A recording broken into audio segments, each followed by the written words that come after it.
A student spoke openly yesterday about his struggles with trying to get out of his past. He drives for one of the world's largest delivery companies, and in those moments of travel, his inner thoughts are taken over by a past that he admits he can't escape. A second student chimed in, allowing us to embrace her entanglement with thoughts that should have faded away long ago. Here's the thing. For 28 years, these pages have been my outlet, my outsource, and my outtake of what's being taken in and taken out.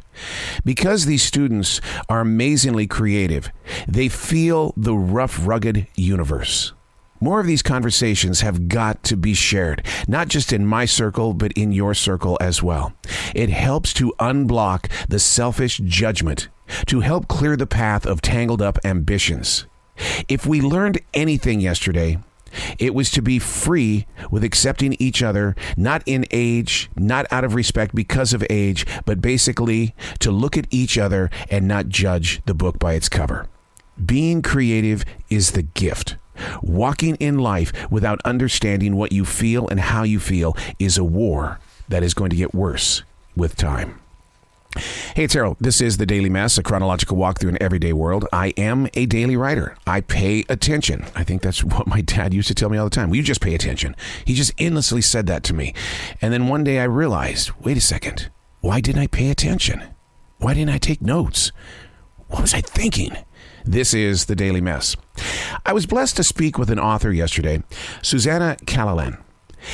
She brought us the book Brain on Fire. It's now 10 years old. Millions of people have been reached.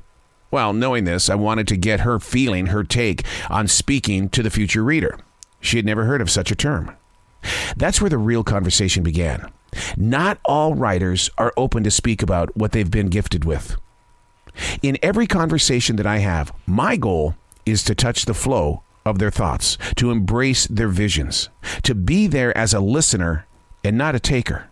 Even Brooke Shields told me that I didn't host the typical style of questions demanding answers because I'm always a student.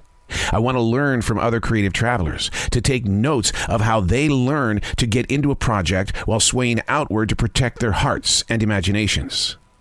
The forever white belt, a willingness to pick up the tiniest of breadcrumbs because it's my goal to one day create toast.